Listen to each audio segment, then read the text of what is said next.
Welcome all to சரிதா சமையல். இன்றைக்கி நம்ம சமையலில் முழு கோழியில் ஃப்ரைடு சிக்கன் பண்ண போகிறோம். இது மாதிரி நம்ம கோழியை முழுசாக பண்ணும்போது கோழியோட சைஸ் வந்து சின்னதாக இருக்கணும். வெயிட் பார்த்திங்கன்னா 1 கிலோ வர அளவுக்கு வாங்கி செய்யணும். அப்போ தான் உள்ளே நல்லா வெந்து வரும், டேஸ்ட்டும் நல்லாயிருக்கும்.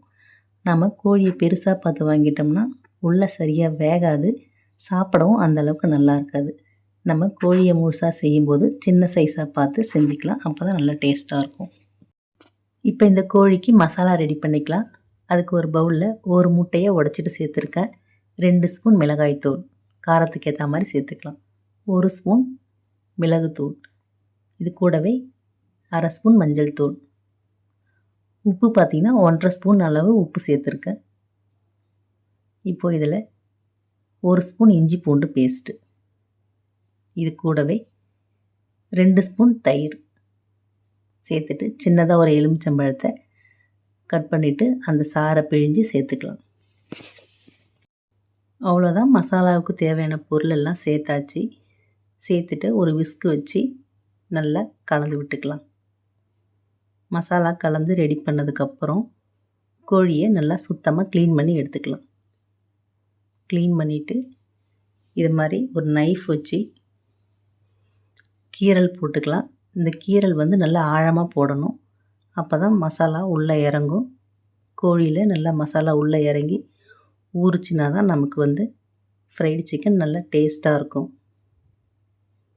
இப்போ நம்ம ரெடி பண்ண மசாலாவை இந்த கோழியோட எல்லா இடமும் படுற அளவுக்கு நல்லா தடவி விட்டுடலாம். மசாலா தடவிட்டு ஃப்ரிட்ஜில் வச்சு 2லேருந்து 3 மணி நேரம் நல்லா ஊறட்டும். நம்ம கோழியை எண்ணெயில் போட்டு பொரித்து எடுக்கும்போது நல்லா சாஃப்டாக வரும். இப்போது மசாலா தடவி ரெடி பண்ணியாச்சு. இது ஃப்ரிட்ஜில் எடுத்து ஒரு 3 மணி நேரம் வச்சிடலாம். இப்போ இந்த சிக்கன் பார்த்திங்கன்னா 3 மணி நேரம் ஊறி நல்லா ரெடி ஆகிடுச்சு. இப்போ இதுக்கு மேலே கோட்டிங் மாவு நம்ம ரெடி பண்ணிக்கலாம். அதுக்கு 1 கப் மைதா மாவு சேர்த்துக்கலாம். இது கூடவே அரை கப் கார்ன்ஃப்ளவர் பவுடர். இப்போது இதில் காரத்துக்கு 1 ஸ்பூன் மிளகாய்த்தூள், அரை ஸ்பூன் மிளகுத்தூள், 1 ஸ்பூன் உப்பு சேர்த்துட்டு நல்லா கலந்து விட்டுக்கலாம். கையை வச்சு நல்லா கலந்துக்கலாம், அப்போ தான் மசாலா ஒன்றோட ஒன்று நல்லா கலந்து வரும். இது நல்லா கலந்ததுக்கப்புறம் நம்ம ஊற வச்ச சிக்கனை எடுத்து இது மேலே நல்லா கோட் பண்ணிக்கலாம். நான் வந்து இதில் ஒரு கோட்டிங் தான் கொடுக்க போகிறேன். நீங்கள் விருப்பப்பட்டால் இதில் இன்னொரு கோட்டிங் போட்டுக்கலாம். இது மாதிரி மாவு எல்லா பக்கமும் நம்ம படுற அளவுக்கு தூவி விட்டுட்டு அதுக்கப்புறம் மறுபடியும் தண்ணியில் ஒரு வாட்டி நனைச்சி எடுத்து மாவில் மறுபடியும் வச்சு நம்ம இன்னொரு கோட் பண்ணிக்கலாம். நான் வந்து இன்றைக்கி ஒரு கோட்டிங் தான் கொடுக்க போகிறேன், அதனால தான் நான் மாவோட அளவு வந்து கம்மியாக எடுத்திருக்கேன். இதே நம்ம 2வது கோட்டிங் கொடுக்குற மாதிரியா இருந்தால் 2 கப் அளவு மைதா மாவும் 1 கப் அளவு கார்ன்ஃப்ளவர் மாவும் எடுத்துக்கிட்டால் நமக்கு அளவு கரெக்டாக இருக்கும். இப்போது கோட்டிங் கொடுத்து சிக்கன் வந்து ரெடியாக இருக்குது. இப்போ பார்த்திங்கன்னா ஒரு அகலமான கடாயில் எண்ணெய் காய வச்சுருக்கேன். எண்ணெய் நல்லா காஞ்சதுக்கப்புறம் சிக்கனை எடுத்து எண்ணெயில் வச்சிடலாம். சிக்கனை வச்சதுக்கப்புறம் அடுப்பை நம்ம மீடியம் ஃப்ளேமில் வச்சுக்கலாம்.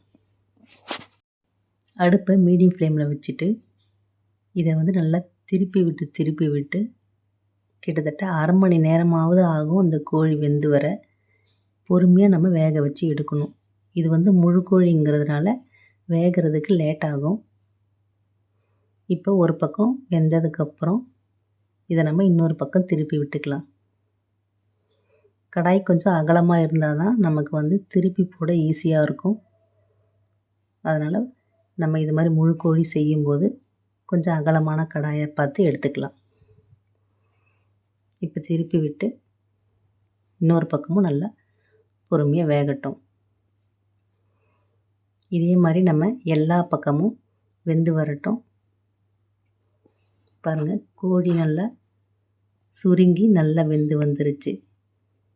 அவ்வளோதான், நமக்கு வந்து முழு கோழி ஃப்ரைடு சிக்கன் சூப்பராக ரெடி ஆகிடுச்சு.